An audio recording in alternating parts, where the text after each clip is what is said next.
Mesdames et messieurs, bonsoir. Très heureuse de vous retrouver. Bienvenue dans cette édition du 22h de ce samedi 21 avril 2018. Les titres qui seront développés dans ce journal.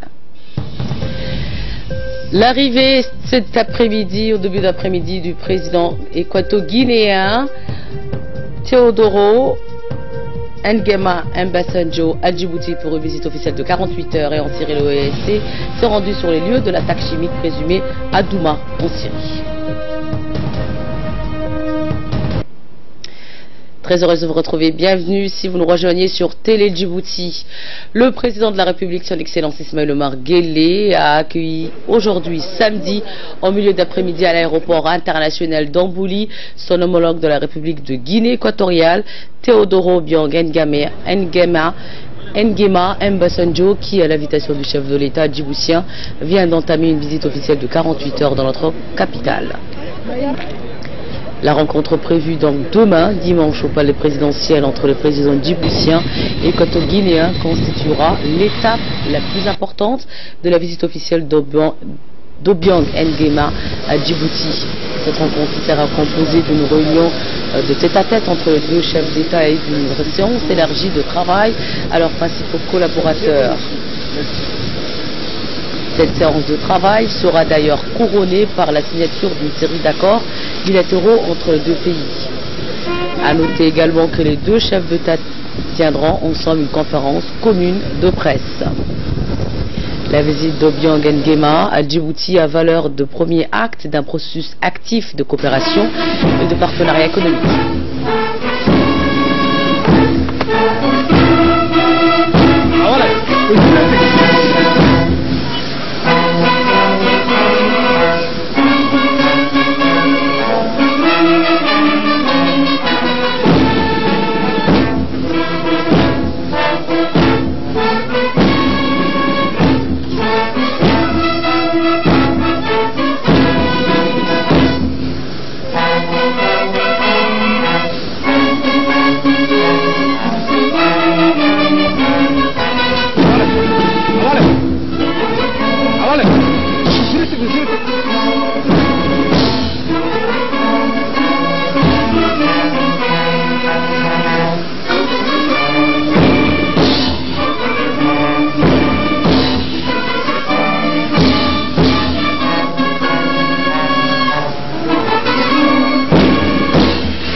Commandant Zahra Ibrahim, dans la garde républicaine.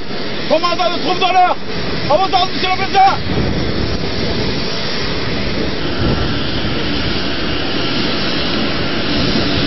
Un processus actif de coopération et de partenariat économique que les deux pays entendent entériner entre eux.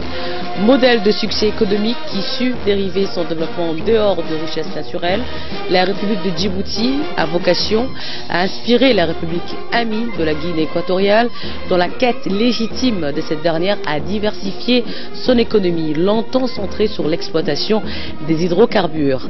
Placé dans le faste et la grandeur, l'accueil réservé cet après-midi au président équato-guinéen à l'aéroport d'Ambouli a comporté tous les insignes marqués d'une visite d'État. Revue de troupes, hymnes nationaux, déplacement des membres du gouvernement et des représentants de corps diplomatiques et consulaires présents à Djibouti, tout a été mis en œuvre pour souhaiter la bienvenue à Djibouti au président Teodoro Obiang Nguema Obasanjo.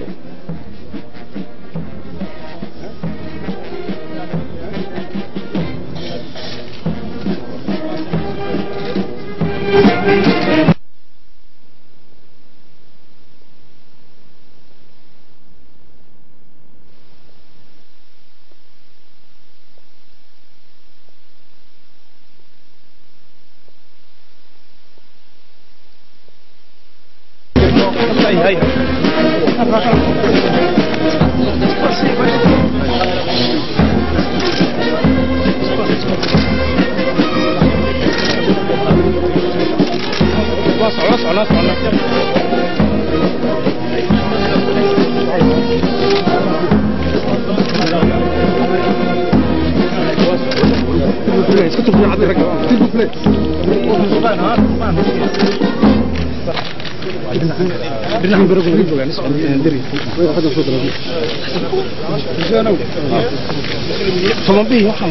S'il vous plaît. S'il vous plaît. Monsieur le chargé d'affaires en Éthiopie.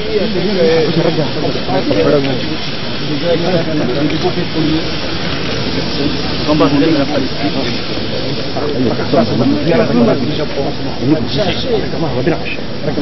De la Chine, pardon. Je m'excuse. La Turquie, l'Éthiopie, la Russie, le Yémen. Voilà les accords.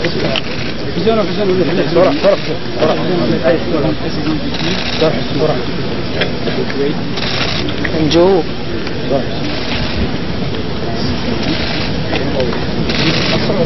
Algérie, la Somalie, dégagé, s'il vous plaît.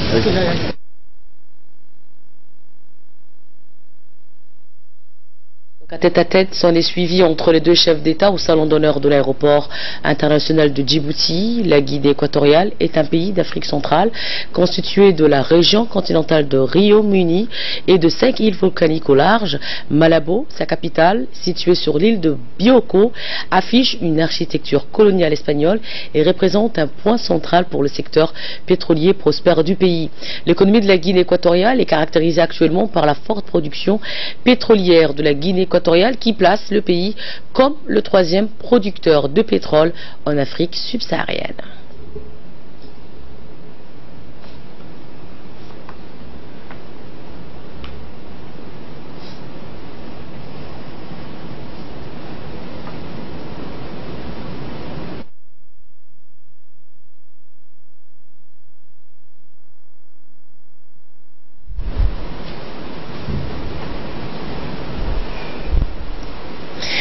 Donc Ahmed Oumad m'a rejoint sur le plateau. Bonsoir Ahmed. Bonsoir Choukri. Donc vu que c'est la première fois qu'un président équato-guinéen nous rend visite, faites-nous Ahmed la présentation de ce pays frère et ami. Merci Choukri. Donc un peu plus grand que Djibouti, la Guinée équatoriale Choukri est à une superficie de 28 051 km² avec pour capitale Malabo. L'autre ville principale est Bata. Plusieurs langues officielles sont parlées couramment en Guinée équatoriale. Il s'agit de l'espagnol, du français depuis 1997 et du portugais depuis 2011. La monnaie, bien évidemment, c'est le franc CFA et la fête nationale est célébrée tous les 10 octobre. La population population de la Guinée équatoriale, il faut savoir, est estimée à 1 200 000 habitants. Selon le dernier recensement de 2015, le taux d'alphabétisation avoisine les 95% selon le PNUD. L'élection présidentielle du 24 avril 2016 a consacré, Choukri, la réélection du président Obiang avec 93,7% des suffrages.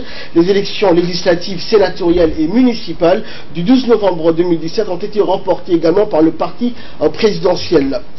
L'économie de la Guinée équatoriale est principalement soutenue par l'exploitation des hydrocarbures, le bâtiment et les travaux publics étant le second secteur de l'économie équato-guinéenne. Son activité est largement soutenue, Choukri, par le très fort investissement public dans les infrastructures comme les routes, les équipements urbains, les logements, l'électricité. La production du pétrole brut s'est établie à 174 000 barils par jour en 2017.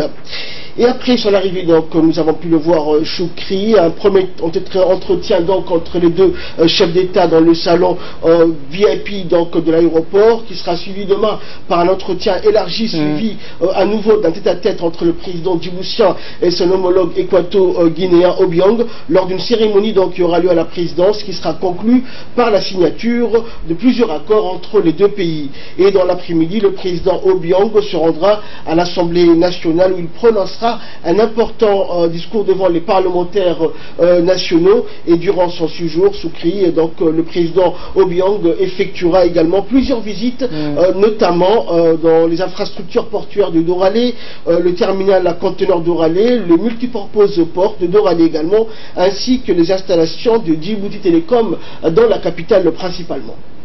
Merci Ahmed pour ces présentations de la Guinée équatoriale. Je vous retrouve tout à l'heure pour un second sujet, bien sûr, Ahmed. Le président de la République, son Excellence Ismaël Omar Guelleh, a lancé hier soir au Stade Goulet la cérémonie officielle du 11e Jeu de l'océan Indien, accompagnée par la première dame du pays, Mme Khadra Mahmoud Haïd, également présidente de l'Union nationale des femmes djiboutiennes. Le président a été accueilli dès son arrivée au Stade Goulet par le Premier ministre Abdelkader Kamel Mohamed, le secrétaire d'État à la jeunesse et au sport Hassan Mohamed Kamel, le président du Conseil des ministres de la commission des Jeux des sports de l'océan Indien et ministre malgache du sport. Cet événement, initié par le secrétariat d'État à la jeunesse et au sport, a rassemblé 6 autres pays, à savoir les îles Maurice, Madagascar, Comores, Mayotte, Réunion, Seychelles, sans oublier le pays hôte qu'est Djibouti. L'ambiance était donc festive hier soir au Stade Goulet pour l'ouverture de ces anciens Jeux de l'océan Indien. Les Djiboutiens étaient surtout, les jeunes sont venus en masse pour suivre en direct la cérémonie officielle. Cet événement a pour but essentiel de promouvoir le sport dans toute sa splendeur et toutes les disciplines confondues en Afrique et dans les pays de l'océan Indien. Cette soirée ouverte avec une série d'événements qui a combiné compétitions sportives et des danses mettant en avant les spécificités culturelles de chaque pays participante. Cette soirée haute en couleurs a eu menu plusieurs spectacles culturels avec notamment des chants agrémentés ayant comme fond musical et multiforme. Donc cet événement s'était ouvert en prémisse à une semaine qui sera riche bien sûr en événements sportifs et culturels que vous pourrez bien sûr suivre sur nos antennes radio et télévision de Djibouti en direct. Ensuite, les délégations de 7 pays membres de la commission des Jeux des sports de l'océan Indien ont tour à tour défilé devant le chef de l'État et les invités présents à cette cérémonie inaugurale.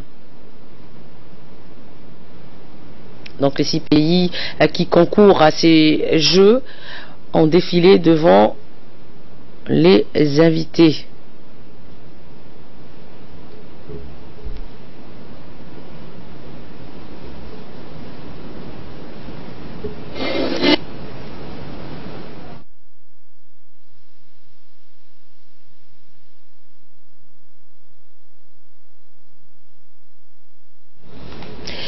Donc ces jeux sont destinés à favoriser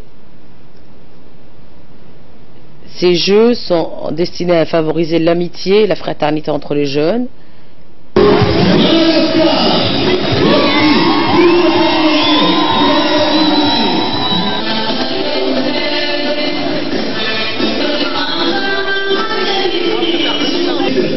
rencontrer une délégation de 100.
S'il vous plaît.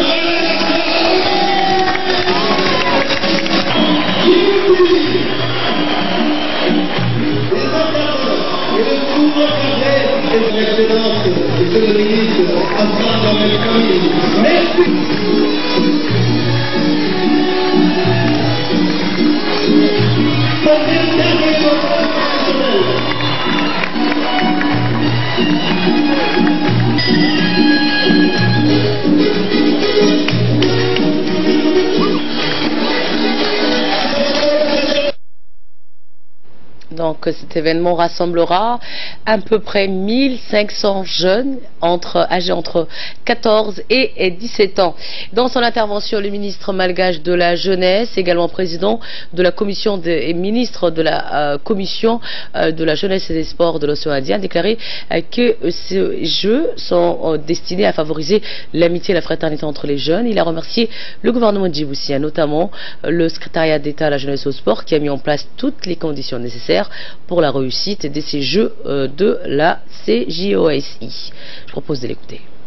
Pour le 11e jeu de la CJSOI à Djibouti, terre de temps, de beauté, berceau de l'humanité, continent de toutes nos origines.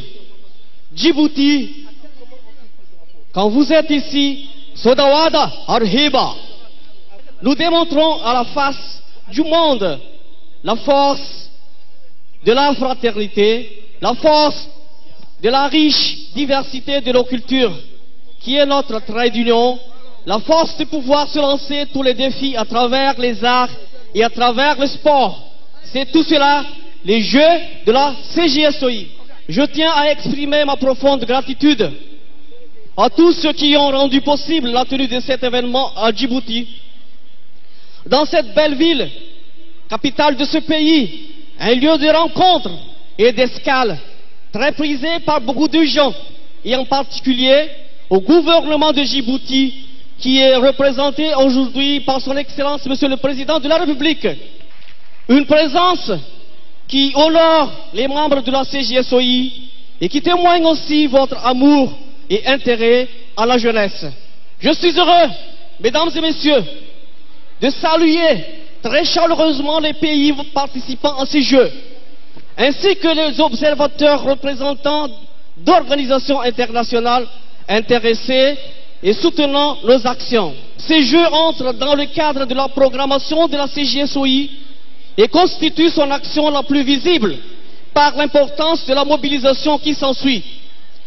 il forme les moyens pratiques permettant d'atteindre son but qui est de promouvoir l'amitié et la fraternité entre les jeunes des pays membres, de favoriser le développement de la coopération régionale en jeunesse et en sport, de rassembler les jeunes pour des échanges culturels favorables à la reconnaissance et la compréhension mutuelle aux fins de la prise de responsabilité collective dans l'intérêt de notre région. Dans son discours d'ouverture de ces 11e Jeux de la Commission de l'océan Indien, le chef de l'État s'est réjoui de la tenue d'un tel événement en République de Djibouti. Je propose d'écouter son discours. Mesdames et Messieurs les dirigeants et membres de la Commission de la jeunesse et des sports de l'océan Indien, Mesdames et Messieurs les représentants des pays membres de la CJSOI, chères délégations sportives, soyez les bienvenus.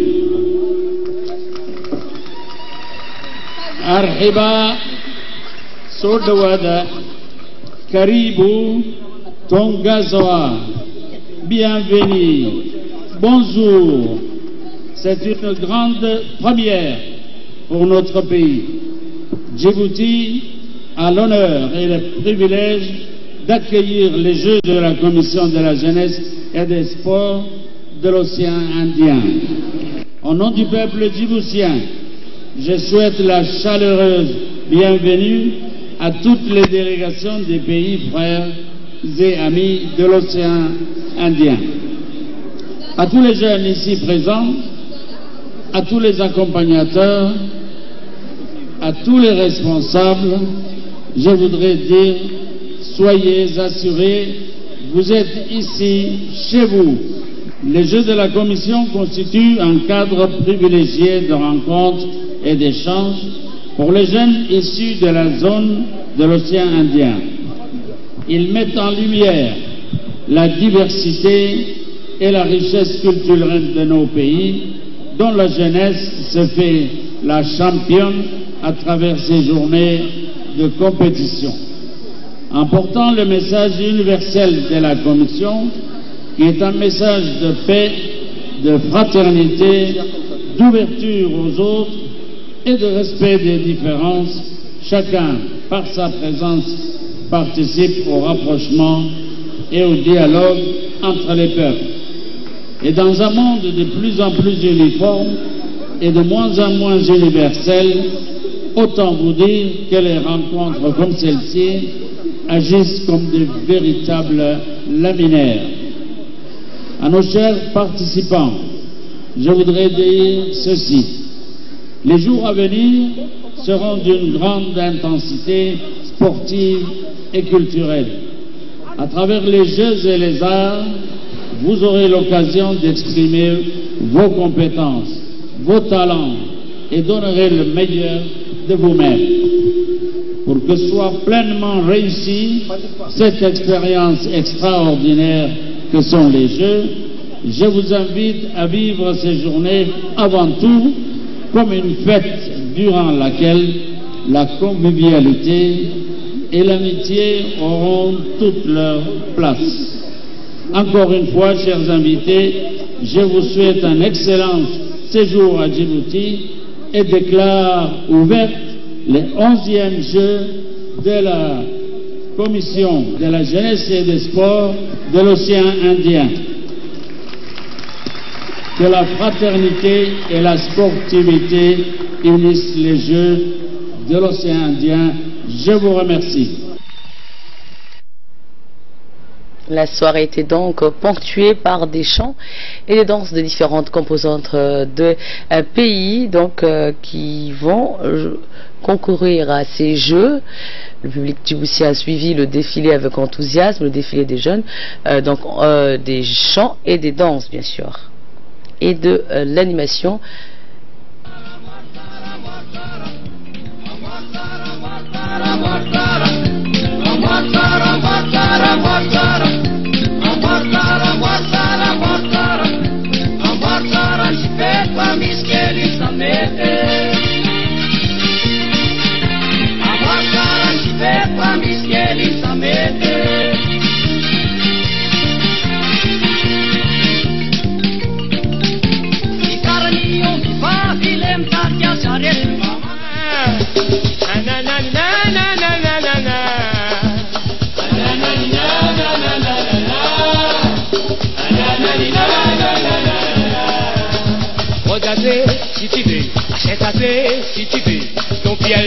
qualité. Gagne si tu veux, c'est assez si tu veux. Un pièce chinoisité. On même n'a pas besoin de rouler, on me fait de mon qualité. Des bords du coup la terre comme tout mon batacité.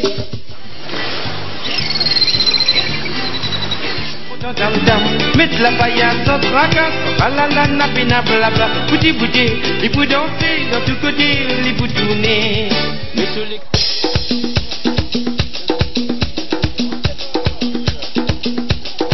Asumana letale, oh, Vitana riparana, aya, oh yeah, oh yeah, Atika, namje.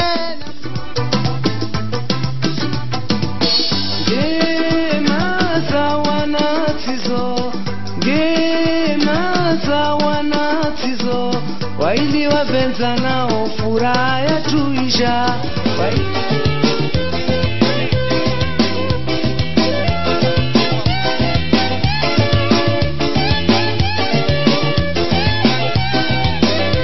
Un guide vers ses mains ou les cœurs, un montre-moi direction quand il y en a vrai bonheur.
Sous vos applaudissements, s'il vous plaît. Merci.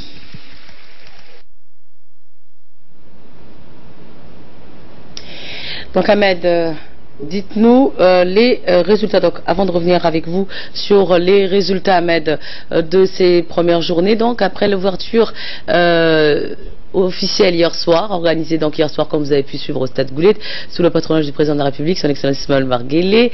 Le handball a ouvert donc le bal sous l'œil scrutateur du coordinateur du comité d'organisation des 11e Jeux de l'océan Indien, Saïd Ali Hussein, de la Fédération djiboutienne de handball et d'un public enflammé. C'était ce matin au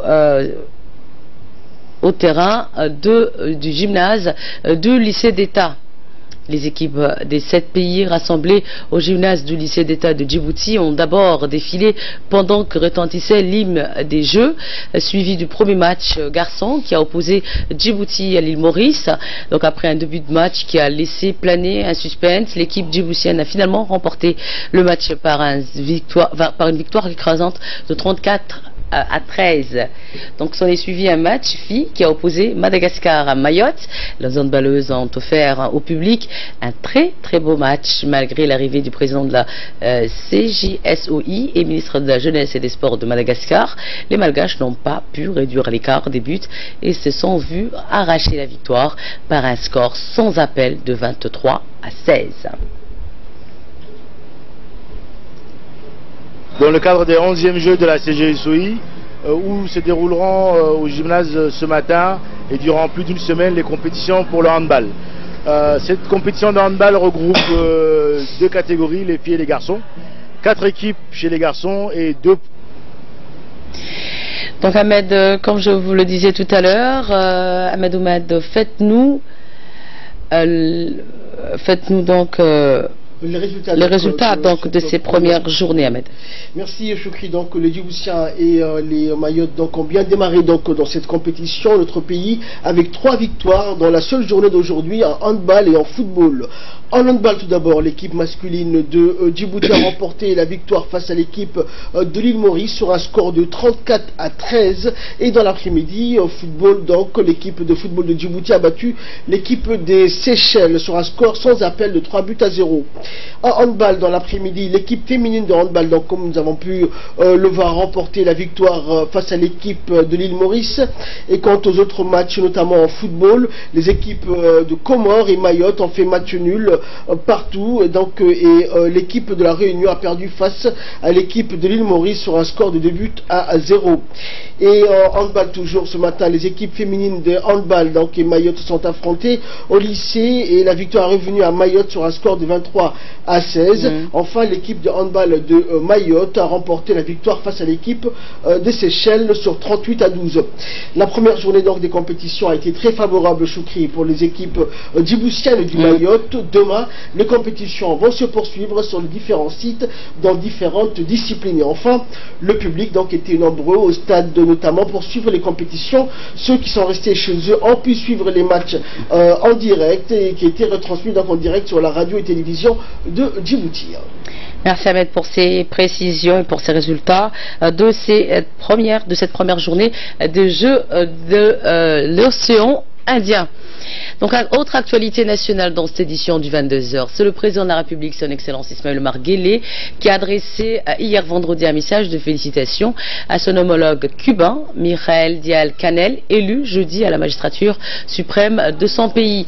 Dans son message, le président de la République a formé des vœux de succès et de réussite à Michael Díaz-Canel. Votre connaissance parfaite des dossiers de votre pays vous sera de précieux concours dans votre importante mission de conduire la nation amie cubaine vers davantage de progrès, de développement, de prospérité et d'épanouissement. C'est ce qu'a écrit le président Guelleh en suspens. Et à Elissabie, dans le cadre du renforcement du parc roulant au niveau des régions, le secrétaire général par intérim, Dr Salah Banoïta Tourab, a procédé à la remise officielle de 2 nouvelles ambulances entièrement équipées et d'un véhicule flambant neuf pour l'équipe sanitaire d'Elissabie. A noter que cette stratégie de décentralisation sanitaire effective est mise en œuvre par le ministère de la Santé pour garantir le renforcement progressif des systèmes de santé locaux en vue de leur autonomisation à moyen terme. C'est dans ce sens que le Dr Salah Banoïta a exhorté les autorités locales à prendre le plus grand soin de ces nouveaux véhicules. Je propose de l'écouter. Officiellement remettre au nom du ministre de la Santé, Dama Elmi Aoukiye, le véhicule destiné à l'évacuation et à l'équipe mobile de la région de Elissabie. Ces véhicules sont très importants pour la santé de la population, et notamment les gens qui sont de loin des structures de santé, pour leur permettre soit d'être évacués, soit d'être soignés sur place en ce qui concerne l'équipe mobile. Ils peuvent aussi, dans les cas échéants, servir pour évacuer les patients vers les hôpitaux de Djibouti de 3e niveau pour les soins qui n'existent pas. Et du sud du pays, nous partons dans le nord avec la région, la ville de Tadjoura, et c'est dans le cadre de la campagne de la lutte anti-vectorielle. L'Institut national de la santé publique, l'INSPD, a lancé ce début de week-end une vaste opération de pulvérisation intradomiciliaire qui a débuté donc à quartier 6, où une dizaine de brigades de domestication étaient à pied d'œuvre pour une inspection de pulvérisation de porte à porte. Au total, plus de 50 quartiers sont donc concernés par cette campagne.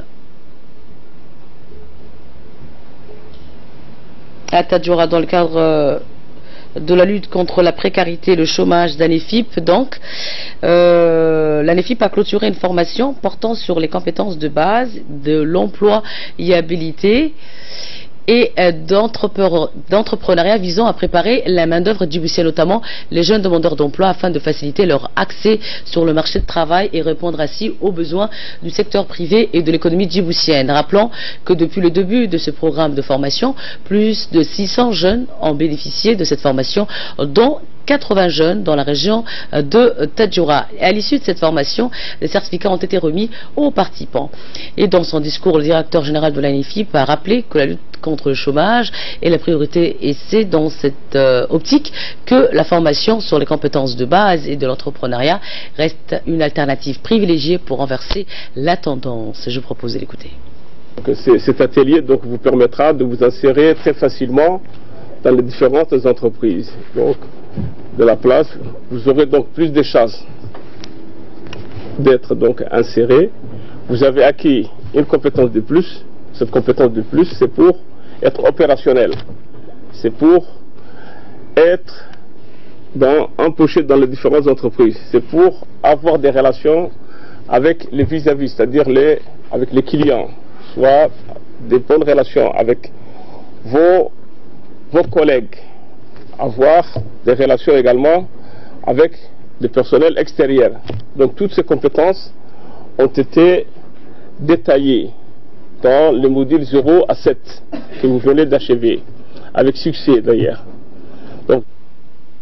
Et dans notre page fait divers de cette édition ce 22h, un accident tragique de la circulation routière a eu lieu ce samedi vers midi sur la route nationale 1 à la montée du lieu communément appelé Alifaren.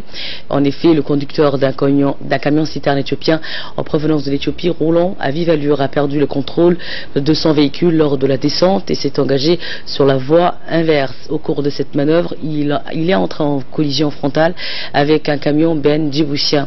Aussitôt, les gendarmes de la brigade de la sécurité routière se sont transportés sur le lieu et ils ont alerté sans délai l'ambulance de l'hôpital Arta et celle de Wea. Les deux conducteurs des camions ainsi que les 3 passagers du camion Ben djiboutien ont été grièvement blessés et évacués sur l'hôpital général Pelletier. Arrivés aux urgences de l'hôpital général Pelletier, les 2 conducteurs ont succombé de suite de leurs blessures.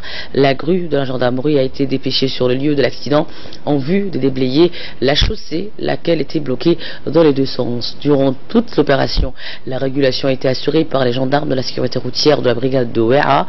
Le haut commandement de la gendarmerie rappelle aux automobilistes que la vitesse excessive est la cause principale des accidents mortels survenant sur nos routes en dehors des zones urbaines. En ce sens, il est demandé aux usagers de la route de faire preuve d'un comportement responsable au volant, de porter impérativement la ceinture de sécurité et de ne pas utiliser le téléphone portable pendant la conduite du véhicule en vue de préserver leur vie et celle des autres. Et en nouvelles du monde, à présent, nous passons dans l'actualité syrienne avec Ferdous Hussein. Bonsoir Ferdous. Et l'OIAC s'est rendu donc, je vous le disais, en titre sur les lieux de Douma, lieu de l'attaque chimique donc présumée de Douma. Eh bien, comme vous le dites, les inspecteurs de l'Organisation pour l'interdiction des armes chimiques se sont rendus aujourd'hui dans la ville syrienne de Douma. Cette ville, près de la route orientale, a été le théâtre d'une attaque chimique présumée le 7 avril dernier. Convaincus que le régime avait recouru à des gaz toxiques, les États-Unis, la France et le Royaume-Uni ont ensuite mené des frappes contre des installations du pouvoir syrien. La Russie qui a été accusée à plusieurs reprises par les Occidentaux d'entraver l'accès à des inspecteurs de l'OIAC à Douma, les accusations qu'elle rejette véhément en qualifiant donc ces accusations sans fondement. L'émissaire de l'ONU pour la Syrie, Stéphane de Mistura, a insisté hier vendredi à l'occasion d'un entretien à Moscou avec le chef de la diplomatie russe, Sergei Lavrov, pour que cette mission puisse se dérouler sans délai supplémentaire et sans entrave. Les États-Unis, la France et la Grande-Bretagne ont déjà mené des représailles militaires contre des installations chimiques syriennes et ont accusé le régime de Bachar el-Assad et son allié russe de retarder l'arrivée des inspecteurs de l'OIAC pour tenter d'effacer des preuves d'usage d'armes chimiques.